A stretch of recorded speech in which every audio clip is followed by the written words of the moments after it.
Bonjour à tous et à toutes, bienvenue sur cette seconde édition de la journée du data marketing. Je suis Clara Mercon, directrice marketing chez Wizali et je vais vous accompagner tout au long de cette journée. Pour lancer les festivités, je suis en compagnie de Stanislas Di Vittorio, CEO et fondateur de Wizali. Bonjour Stanislas. Bonjour Clara. Et donc je te laisse sans plus tarder la parole pour une courte session introductive. Écoutez, bonjour à tous.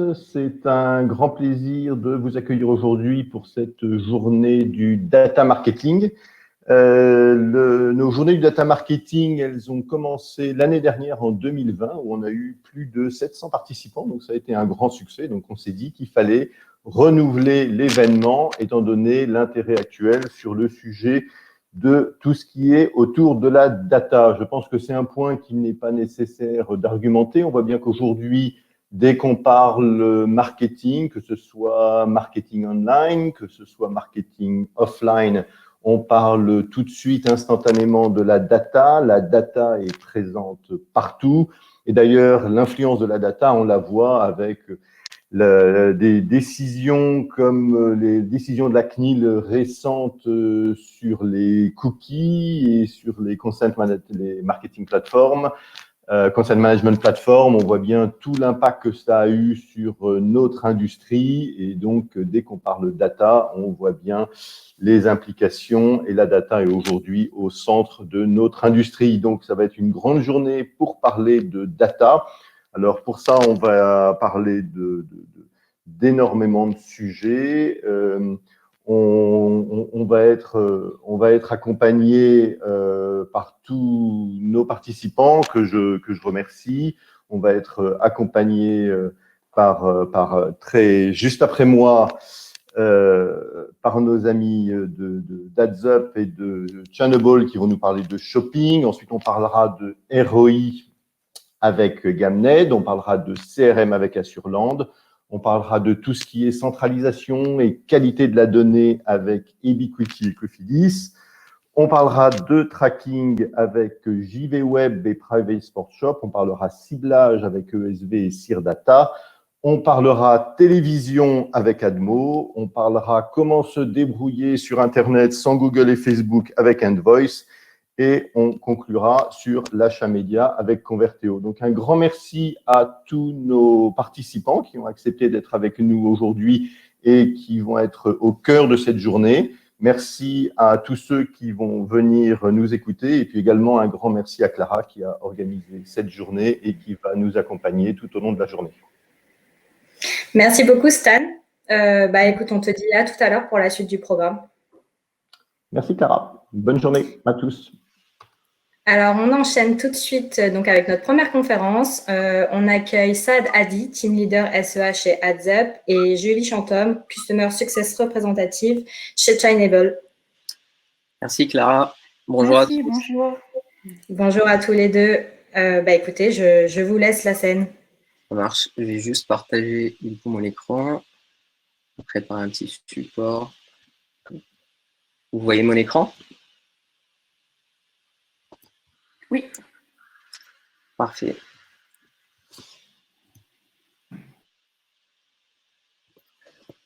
Du coup, tout d'abord, merci à notre partenaire Wizali pour l'invitation, pour l'organisation de cet événement. Comme cela a bien été introduit par Stanislas, la data ouvre aujourd'hui des possibilités infinies en termes d'analyse et d'activation marketing.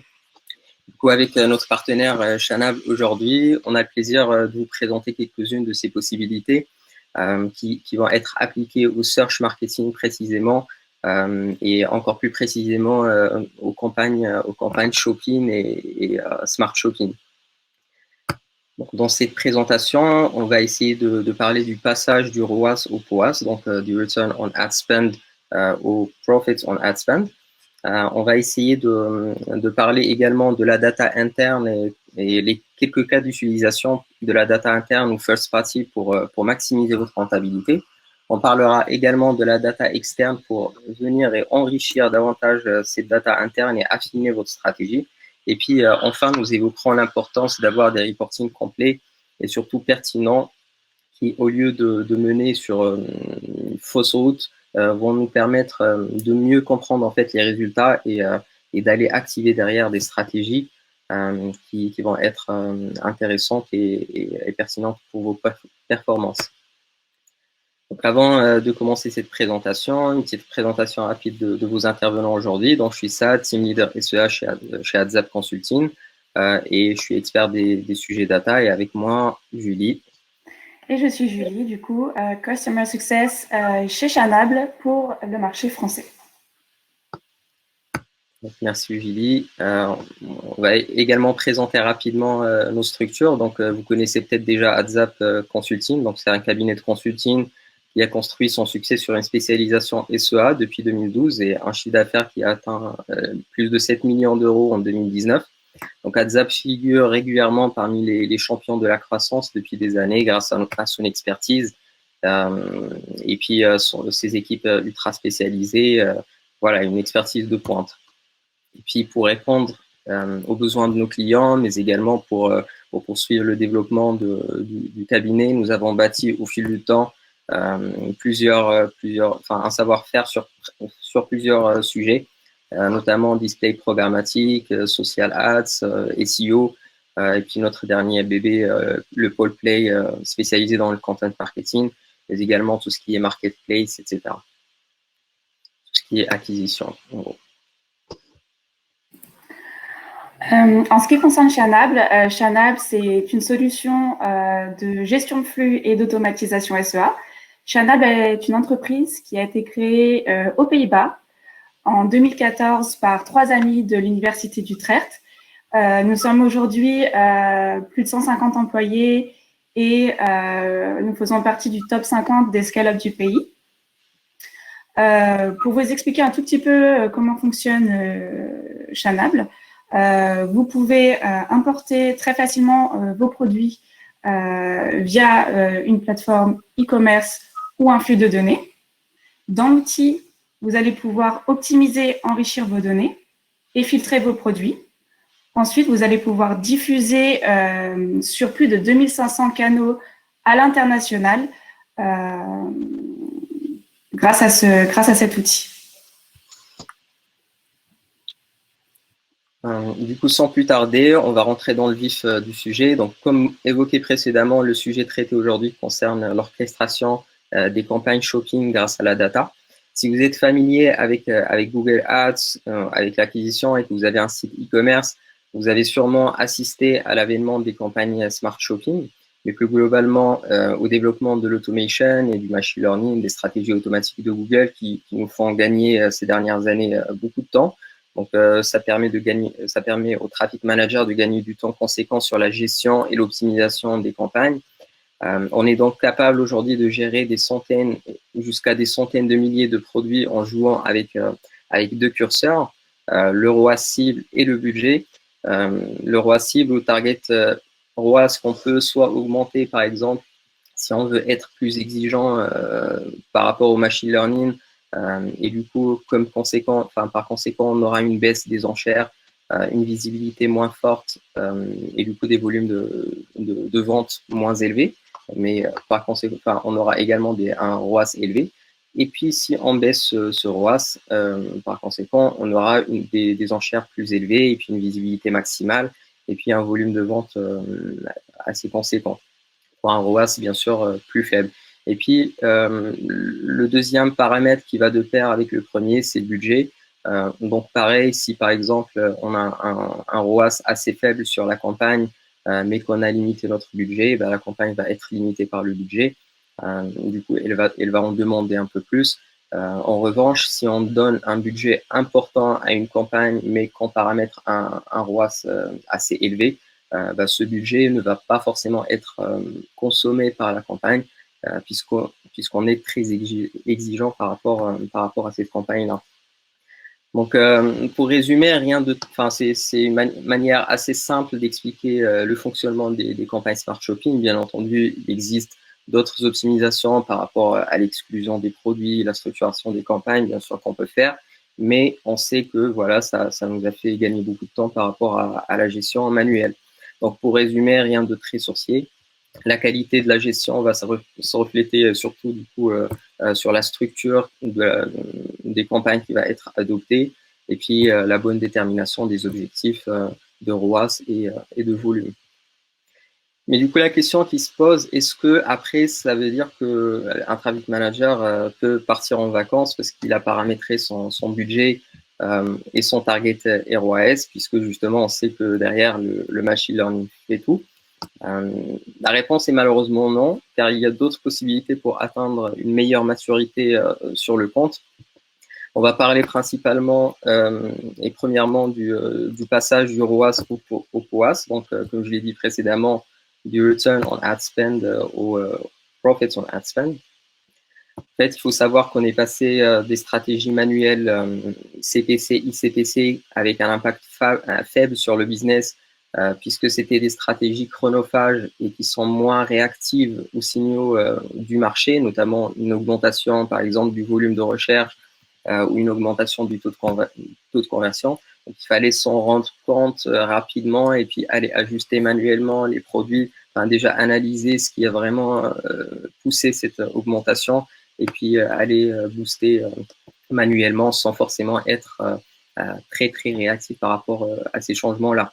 On est passé de ces stratégies à des stratégies plus automatiques, notamment le CPA ou le ROAS, cibles qui vont permettre un gain de temps et une efficacité énorme dont on parlait tout à l'heure, et puis qui vont être plus réactives justement aux signaux et aux changements du marché, et notamment réactives également au panier moyen et aux différences entre les prix des produits.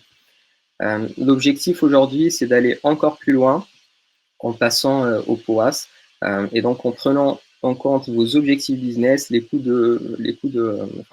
internes, notamment les coûts de production, etc., pour calculer le profit réel lié à votre campagne et optimiser pour les bons KPI.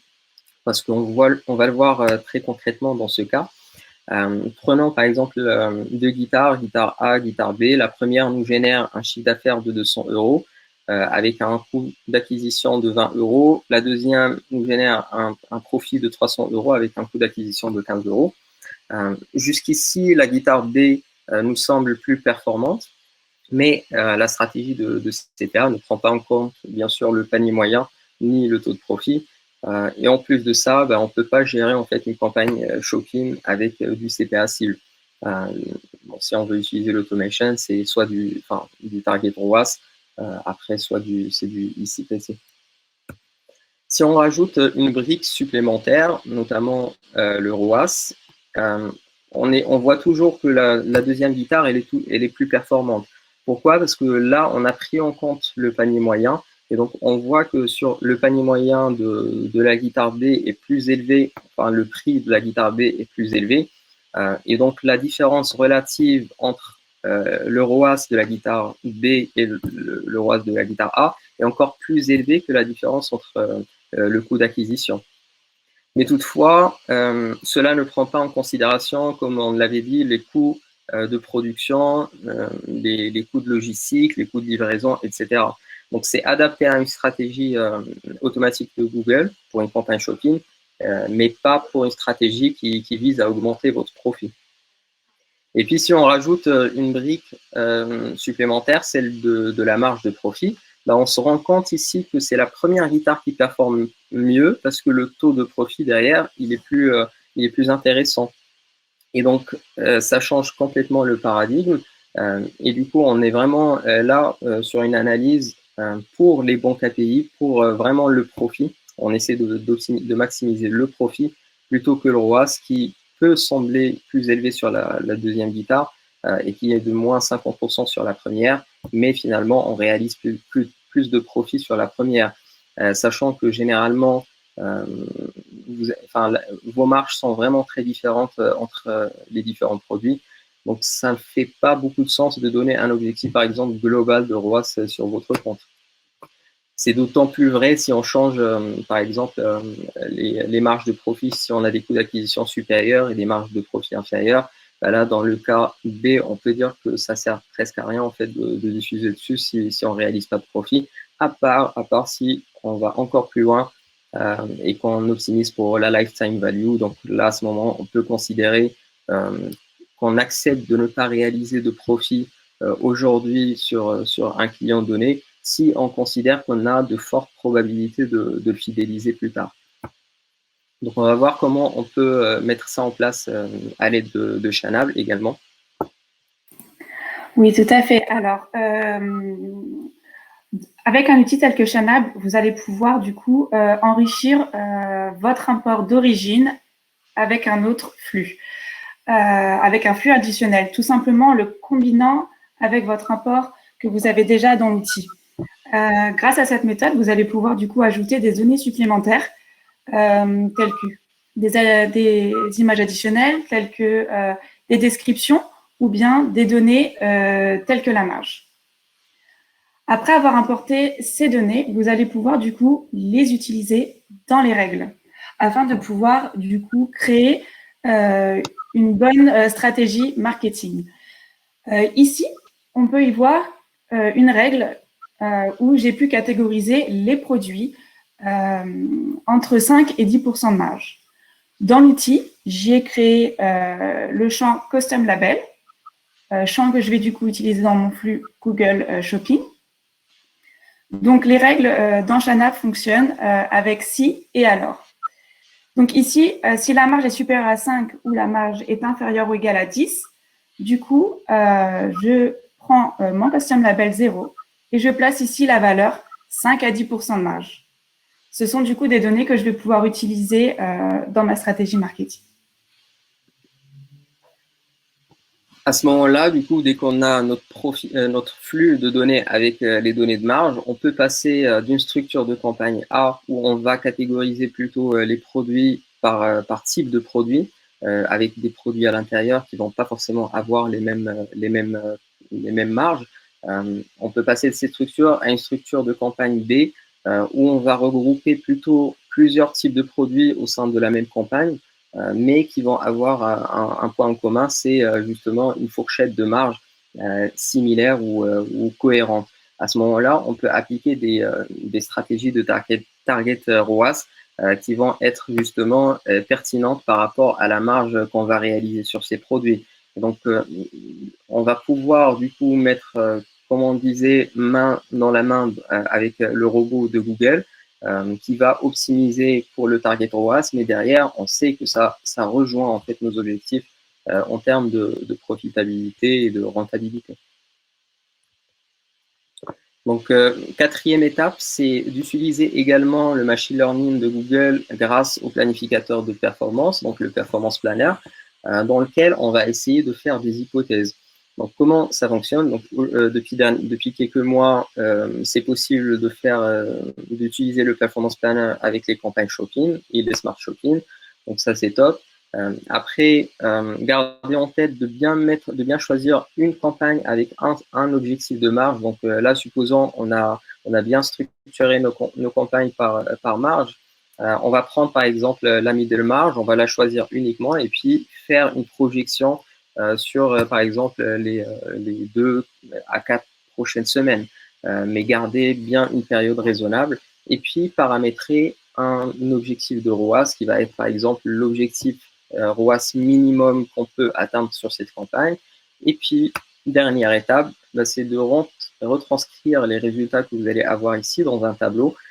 Donc, vous allez prendre par exemple votre ROAS paramétré, vous allez les mettre dans la colonne ROAS et puis vous allez mettre les valeurs associées à ce ROAS dans les colonnes à côté. Donc, la valeur de conversion ici, le coût de l'investissement ici, et puis là, vous allez calculer votre marge du coup, puisque justement, on a pris une campagne avec une seule fourchette de marge. Et puis là, on va calculer notre profitabilité ou notre rentabilité grâce à cette règle, donc la valeur de conversion, le chiffre d'affaires fois le taux de profit, moins le coût d'investissement Google Ads. Et donc, on peut calculer plusieurs hypothèses en fonction de plusieurs ROAS paramétrés. Et on va voir que finalement, le meilleur ROAS n'est pas forcément équivalent à la meilleure hypothèse de rentabilité. Mais on peut très bien générer beaucoup plus de profit en essayant de capter un ROAS plus faible. Parce que ici, on va jouer plutôt sur le volume que sur voilà, un objectif de retour sur investissement de la campagne. Puisque là, on va prendre la marge des produits et le coût d'investissement Google Ads. Et puis, sur Google Ads, la recherche de volume, elle n'est pas toujours linéaire avec l'augmentation du coût. Donc, il faudra jouer avec des simulations pour voir l'hypothèse la plus pertinente pour vous. Donc, on va maintenant passer à la data interne et on va voir comment elle peut nous aider également à maximiser la rentabilité. Première chose, c'est l'état de l'inventaire.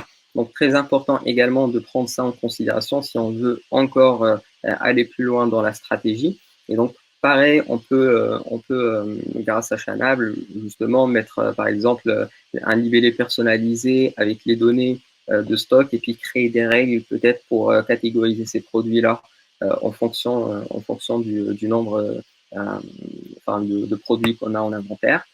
Et ça également, on peut voir que il y a des stratégies qui peuvent être possibles avec ça. Donc, par exemple, on reprend le premier cas, on peut prendre la guitare A. Si on a une bonne marge avec un bon stock, ça veut dire qu'il y a de bonnes opportunités derrière à aller chercher. Et donc, on peut appliquer un target ROAS faible avec des enchères agressives et du coup, une visibilité maximale. Et puis, sur une autre guitare, si on a une faible marge et qu'en plus, on a un stock faible, on peut appliquer un target ROAS élevé et puis être moins agressif sur ces produits-là. Dans Shana, du coup, vous allez pouvoir créer des règles afin de catégoriser vos produits en fonction du stock. Tout simplement ici, par exemple, j'ai créé une règle afin de catégoriser mon stock sur 2 niveaux. Un niveau de stock qui est élevé ou un niveau de stock qui est bas. Par exemple, pour le niveau de stock bas, 2 options peuvent s'offrir à vous, soit d'exclure ces produits, puisque vous voulez tout simplement pas communiquer sur des produits avec un stock bas, ou alors pousser ces produits afin de, par exemple, créer un sentiment d'urgence chez l'acheteur avec le niveau de stock que vous pouvez indiquer dans la description. Ça pourrait être, par exemple, attention, il reste que 2 produits sur cette référence.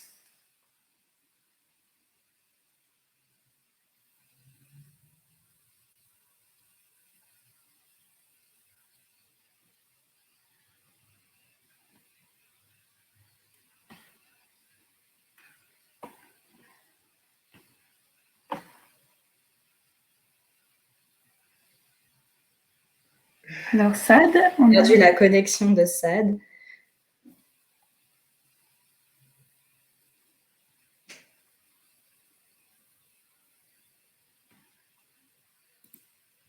On va patienter 2 petites minutes. J'espère que Sad va pouvoir se reconnecter.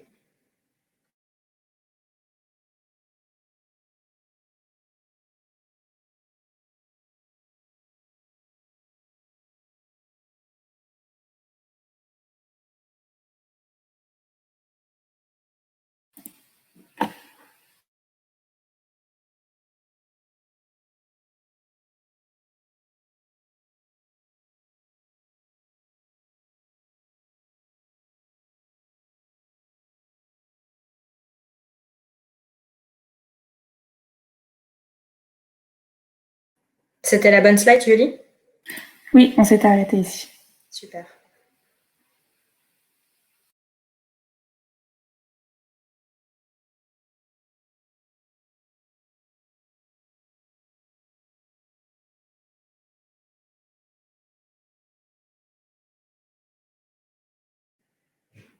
Alors, je vois que Sad est en train de se reconnecter.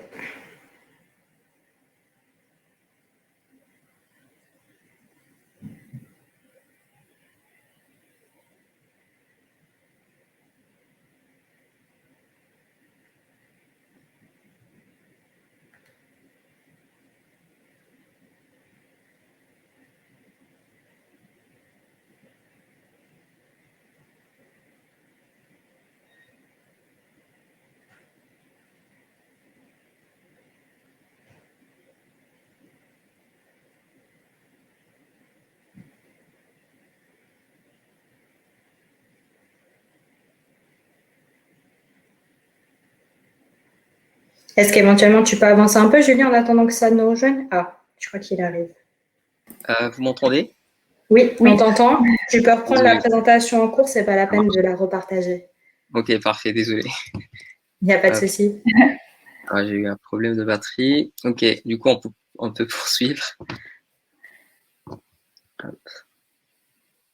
Est-ce que tu peux avancer à la slide suivante? Je n'arrive pas à l'avancer. Ah, c'est bon. Du coup, la question à se poser après, est-ce qu'un stock élevé est toujours un bon stock? Et donc là, on peut voir que, par exemple, dans un autre cas, on va prendre deux pianos avec deux niveaux de stock différents. Donc le piano B avec plus de 90 produits en stock contre le produit A. Mais si on croise ces données-là avec les données de vente, par exemple, on a réalisé sur le deuxième piano plus de 100 ventes, alors que sur le premier, on n'a que 20 ventes réalisées. On peut calculer ce qu'on appelle la couverture moyenne, du coup, qui est un KPI pour prédire un peu la situation du stock. Et on peut voir que la couverture moyenne sur le piano B, sur le piano A est plus élevée que sur le piano B.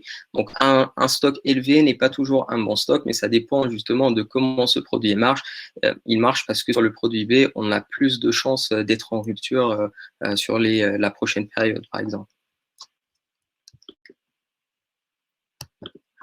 Donc, on peut mettre ça en place grâce à un spreadsheet, hein, en croisant les données du stock qu'on a avec les données des ventes et en calculant justement la couverture moyenne et en créant des règles sur spreadsheet. Mais on peut également passer par du coup l'outil Chanable en connectant la source Google Analytics.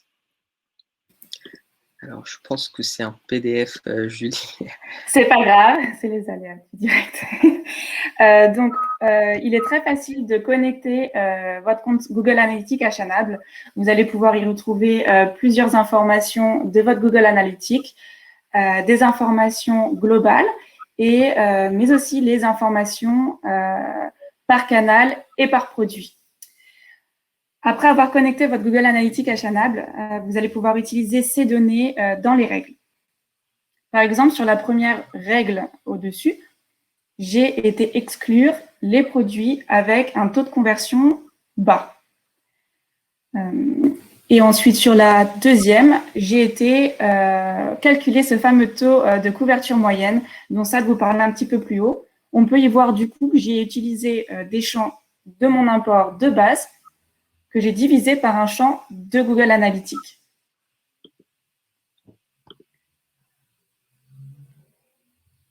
Avec Chanable, du coup, on peut aller un petit peu plus loin avec des opérations mathématiques, comme je l'expliquais un petit peu plus haut, afin d'automatiser un petit peu tout le process. Ici, sur l'écran, on peut voir que j'ai calculé une promotion grâce à des règles avec des opérations mathématiques. Pour tous les produits supérieurs à 10 €, j'ai été calculer un prix soldé. Donc, j'ai pris le prix que j'ai multiplié par 0,8 afin de pouvoir avoir une réduction de 20%. Ce prix soldé, j'ai été l'arrondir aux 5 centimes. Et ensuite, j'ai été enrichir la description avec l'intitulé de ma promotion, ici 20% d'économie sur cette référence. Donc voilà, c'est un exemple de règle afin d'automatiser tout le process d'une promotion, par exemple. Donc, également, s'agissant des datas internes, on peut se baser sur les données des tendances, c'est-à-dire visualiser déjà dans un premier lieu les variations qu'on va avoir sur certains produits ou sur certaines catégories de produits pour voir voilà, lesquels sont en croissance sur les derniers jours en termes d'impression, de clics ou de conversion si vous avez assez de données. Et pareil, se baser sur ces données-là pour créer des règles et des libellés personnalisés. Et donc, si on a par exemple plus de 50% d'impression sur un produit avec plus de 5 conversions, par exemple, ça va dépendre de votre business, on peut appliquer un libellé personnalisé top trend. De la même manière, un libellé low trend pour ce qui est en baisse. Et donc, en fonction de ça, on peut, pareil, catégoriser ces campagnes pour leur attribuer des objectifs différents et être sûr de ne pas rater les opportunités quand il y a justement une augmentation de volume et d'intérêt sur un produit. On va également parler de la data externe rapidement, comment elle peut enrichir et affiner votre stratégie. On va commencer avec un outil, une fonctionnalité de Google Merchant Center disponible depuis quelques mois, qui est le rapport Best Sellers. Donc, c'est un rapport très intéressant qui vous permet de choisir, par exemple, une catégorie de produits et voir quels produits ou quelles références sont les plus populaires dans cette catégorie-là. Vous pouvez également voir si vous avez ce produit en stock, si vous ne l'avez pas en stock. Donc, si vous ne l'avez pas en stock, ça peut être une source d'information très intéressante pour vos équipes d'achat qui peuvent se baser sur ce rapport-là pour choisir leur fournisseur. Mais si vous avez ce produit en stock, vous pouvez également l'indiquer dans le flux pour être sûr de le traiter différemment parce que c'est un produit populaire. Donc là également, vous ne voulez pas rater ces opportunités. Dans le Merchant Center également, vous avez les données des comparateurs, le rapport des prix des concurrents. Vous pouvez également utiliser des données de comparateurs de prix disponibles. Mais l'objectif, en gros, c'est justement de libelliser les produits qui vont avoir des prix plus intéressants que ceux des concurrents, parce que vous êtes plus compétitif et du coup, le taux de conversion normalement est plus intéressant quand justement on est plus compétitif au niveau du prix. Et ces données-là, donc tout ce qui est best-seller, mais aussi comparateur de prix, vous pouvez automatiser le process de libellisation de votre flux grâce justement à une fonctionnalité de la Google Cloud Platform et du coup qui permet un transfert de Google Merchant Center à Google BigQuery. Donc vous paramétrez ce transfert-là, puis vous effectuez des requêtes sur BigQuery pour voilà, là on va parler des annonceurs un peu plus avancés. Donc, ils vont pouvoir justement faire des requêtes. Ça demandera du SQL pour justement filtrer ces tableaux-là qui vont être reçus de best-sellers et puis les combiner justement, créer des règles autour de ça. Puis, on peut également les importer grâce au module de Google Sheets qui permet également de se connecter à BigQuery. Et là également, on peut les connecter à Chanable pour retravailler tout ça et les combiner à nos autres flux et puis les connecter à Google Merchant Center. Après, si on n'a pas des volumes énormes et que ça ne demande pas autant d'investissement, vous pouvez également extraire manuellement, une fois toutes les 2 semaines, tous les mois, etc., les données de Google Merchant Center pour réadapter et remettre à jour votre flux. Vous avez également, par exemple, les données météorologiques, sachant que quand on parle de données externes, on peut vraiment utiliser n'importe quelle data à partir du moment où on peut avoir un flux de ces data qu'on peut connecter automatiquement à notre flux. Mais là, par exemple, pour les données météorologiques, voilà, je pense que c'est assez évident, mais juste pour l'illustrer, on a certaines corrélations assez fortes entre certains sujets ou certains produits et la météo. Donc là, on voit sur Google Trends, la canicule avec climatiseur, ça a à peu près les mêmes tendances. Et puis, il y a des études un peu plus poussées qui prouvent justement qu'une petite augmentation de météo d'1 degré peut avoir un impact sur le taux de conversion de certains produits. Et de la même façon, une baisse de température d'1 degré peut avoir des augmentations de taux de conversion sur d'autres types de produits. Donc, à vous de faire le lien entre justement les données externes et votre business et étudier quel impact ça a. Et puis, en fonction de ça, modéliser pour créer des règles, justement, comme va nous montrer Julie. Tout à fait. Donc, comme on vient de le voir, la météo peut influencer du coup le comportement de l'acheteur. Dans Chanable, il est possible d'importer un flux de données météorologiques qu'on va combiner encore une fois à l'import d'origine. Et ensuite, on va pouvoir l'utiliser dans les règles. Vous allez donc pouvoir exclure certaines catégories de produits ou bien même pousser une catégorie de produits en particulier, enrichir vos titres ou vos descriptions en fonction du temps.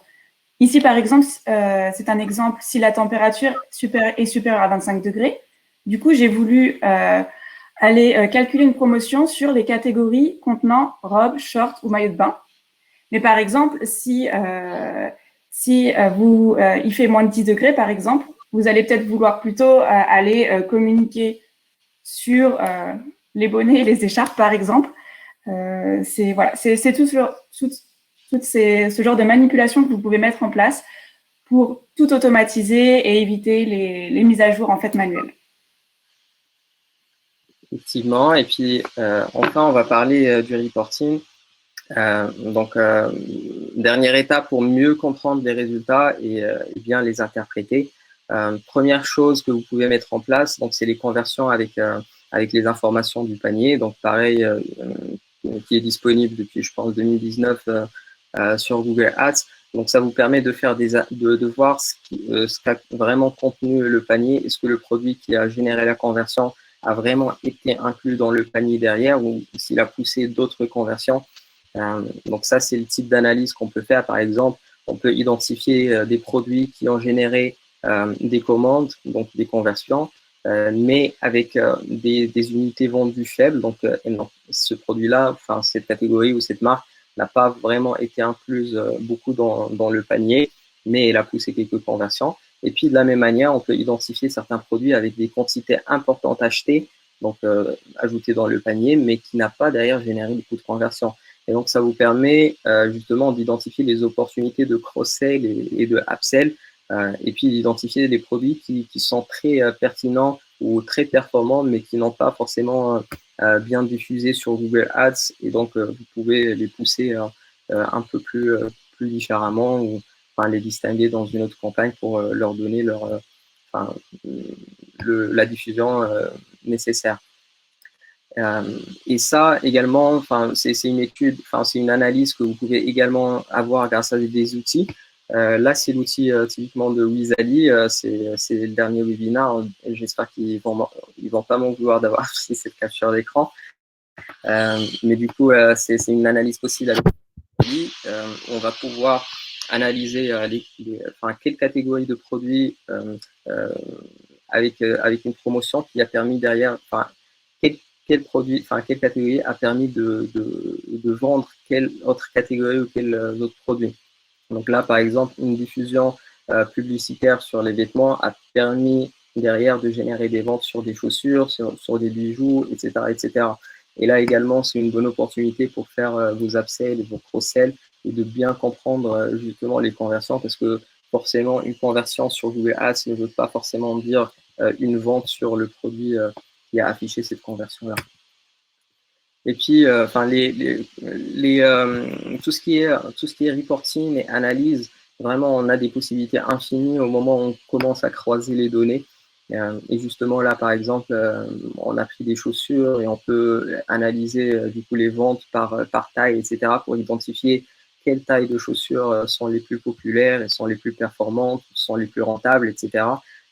Et une fois on a bien analysé nos éléments, on va pouvoir faire des conclusions assez intéressantes et des activations aussi intéressantes.